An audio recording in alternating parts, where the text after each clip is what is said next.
যুক্তরাষ্ট্রের মিশিগান প্রতিনিধি কামরুজ্জামান হেলাল, মালয়েশিয়া প্রতিনিধি এস.এ. সৌরভ ও সৌদি আরবের জেদ্দা প্রতিনিধি হানিস সরকার উজ্জ্বলের পাঠানো তথ্যচিত্রে প্রবাসের সংবাদ জানাচ্ছেন সামদানি প্রত্যয়। সোমবার যুক্তরাষ্ট্রের মিশিগান স্টেটের হ্যামট্রামাক সিটিতে লেবার ডে প্যারেড অনুষ্ঠিত হয়েছে। শেষ দিন জমকালো প্যারেডে লুঙ্গি, পাঞ্জাবি, পালকি, রিকশা ও লাল সবুজের পতাকা সহ বাংলাদেশের সংস্কৃতি ফুটিয়ে তুলতে প্রবাসী বাংলাদেশিরা এতে অংশ নেয়। গিয়াস তালুকদারের তত্ত্বাবধানে এম ফিরোজ আলীর সার্বিক সহযোগিতায় প্যারেডে সঙ্গীত পরিবেশন করেন কানন বড়ুয়া ও তার দল।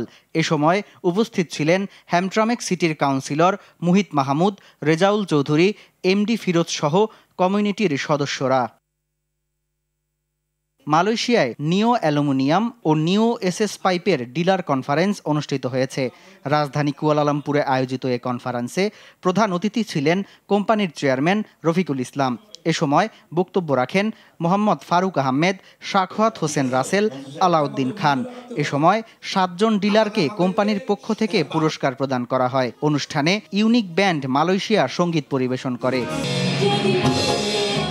বাংলাদেশ জাতীয়তাবাদী দল বিএনপির 46তম প্রতিষ্ঠা বার্ষিকী উপলক্ষে সৌদি আরব পশ্চিমাঞ্চল বিএনপির পক্ষ থেকে দোয়া মাহফিলের আয়োজন করা হয়েছে।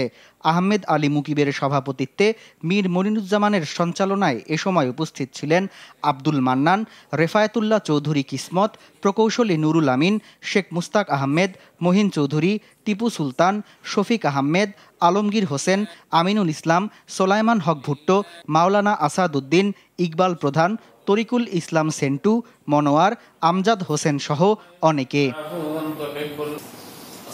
সামদানি প্রত্যয়, আর টিভি।